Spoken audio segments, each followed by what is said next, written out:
एक कन्हैया नाम का व्यक्ति था जो बहुत ही होशियार था। उसके पास बहुत सारी भेड़ें थी। वह भेड़ों की बहुत ही सेवा करता था। उसका भेड़ों से ही सारा कारोबार चलता था। कन्हैया और उसकी पत्नी बहुत हंसी खुशी अपना जीवन व्यतीत कर रहे थे। एक गांव में एक बड़ा सा आश्रम भी था।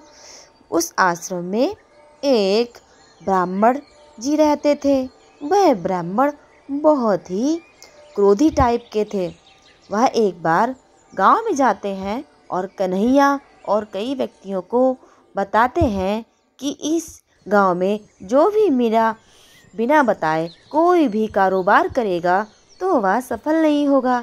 कन्हैया ब्राह्मण व्यक्ति से कहते हैं कि पंडित जी, ब्राह्मण भगवान, आप मुझे ये बताइए मैं क्या करूं जिससे मेरा कारोबार आगे बढ़े। मेरा कारोबार आगे ही नहीं बढ़ता। फिर ब्राह्मण जी ने कन्हैया जी को एक बहुत बड़ा आशीर्वाद दिया जिससे कन्हैया की भेड़ों का कारोबार और आगे बढ़ गया, जिससे कन्हैया और उसकी पत्नी बहुत खुश रहने लगे और ब्राह्मण भगवान वहाँ से चले जाते हैं। फिर एक बार जब भोजन आता है खाने के लिए तब एक गधा देखता है कि ये सब क्या हो रहा है। उस जंगल वहाँ पे एक जंगल होता है। जंगल के सारे जानवर सोचते हैं कि ये गांव में हो क्या रहा है आखिरकार। तब तक एक कन्हैया का दोस्त माखन एक गधा ले आता है और गधे के पीठ पे सहलाता है। गधे को समझाता है कि तुम यहाँ से भागना नहीं, मैं तुमको खरीद के लाया हूँ, अब तुम मेरे साथ रहोगे। और तब तक वह गधा वहाँ से भाग जाता है। माखन ब्राह्मण देवता के पास जाता है।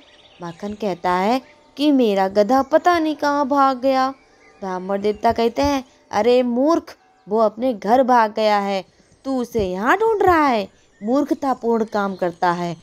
फिर वह माखन कन्हैया के पास जाता है। माखन कन्हैया से कहता है कि तुम्हारी इतनी तरक्की हो रही है, ये कैसे हो रही है, जरा मुझको भी बताओ, तुम्हारे पास इतनी भेड़ें कहाँ से आईं। माखन की कन्हैया की पत्नी सुनती है और माखन से कहती है, जाओ तुम उस आश्रम में चले जाओ, वहाँ पे एक ब्राह्मण देवता रहते हैं, वह तुम्हारी सारी मदद करेंगे। कन्हैया दुखी होता है कि तुमने माखन को ये सब क्यों बता दिया। अब ब्राह्मण देवता उसको शक्ति दे देंगे। अब सारे लोग भी बहुत ही बलवान और धनवान हो जाएंगे। अब तो मैं उतना धनवान नहीं रह पाऊँगा। फिर ब्राह्मण देवता माखन के घर जाते हैं, वह भोजन करते हैं और कन्हैया से कहते हैं कि तुम क्या माखन के दोस्त हो क्या। कन्हैया कहता है, हाँ, माखन तो मेरा दोस्त है और वह आपके पास गया था, उसका गधा पता नहीं कहाँ चला गया। फिर एक मुस्लिम व्यक्ति आता है और वह दूसरे व्यक्ति को एक बड़ा सा सिक्का पकड़ाता है और कहता है, जाओ उस गांव में देख कर आओ कि कन्हैया और माखन क्या कर रहे हैं, उनका कारोबार इतना अच्छे से क्यों चल रहा है।